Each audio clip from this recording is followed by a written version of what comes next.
មនុស្សខ្លះស្គាល់បានប៉ុន្តែមិនអាចយកជាការបានទេមនុស្សខ្លះមើលទៅសម្បកក្រៅគឺឃើញថាល្អប៉ុន្តែនៅពេលដែលយើងស្គាល់កាន់តែច្បាស់ទើបដឹងថាវាមិនដូចជាអ្វីដែលយើងគិតទេមនុស្សខ្លះស្គាល់ល្មមបានតែបើស្គាល់ឲ្យកាន់តែច្រើនយើងនឹងលែងមានអារម្មណ៍ថាលែងចង់ស្គាល់ឬក៏ស្ដាយក្រោយក៏ថាបានមនុស្សច្រើនណាស់ដែលយើងអាចនិយាយលេងជាមួយបានប៉ុន្តែបើនិយាយជាសាច់ការឬមួយក៏ប្រឹក្សាយោបល់សំខាន់គឺមិនមានច្រើនទេមនុស្សច្រើនណាស់ដែលយើងអាចរាប់ថាជាមិត្តបានប៉ុន្តែនៅពេលដែលយើងមានបញ្ហានោះយើងនឹងដឹងថាប៉ុន្មានអ្នកនៅក្នុងចំណោមនោះជាមិត្តពិតប្រាកដរបស់យើងអាចស្ទើរតែថាគ្មានក៏ថាបានមនុស្សខ្លះរាប់អានយើងដើម្បីតែប្រយោជន៍តែប៉ុណ្ណោះអស់ប្រយោជន៍យើងលែងជារបស់ដែលគេត្រូវការទៀតហើយសម្រាប់មនុស្សខ្លះចាត់ទុកយើងជាមនុស្សសំខាន់នៅពេលដែលយើងមានអ្វីផ្ដល់ឲ្យទៅគេ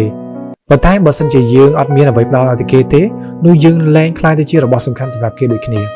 អ្វីៗមិនដូចជាការគិតរបស់យើងគ្រប់ពេលទេប៉ុន្តែត្រូវចាំថាមនុស្សដែលចូលមកក្នុងជីវិតរបស់យើងអ្នកខ្លះអាចជាមេរៀនអ្នកខ្លះអាចជាកាដូអ្នកខ្លះអាចជាការចងចាំមួយដែលល្អឬក៏មិនល្អអ្វីដែលសំខាន់នោះ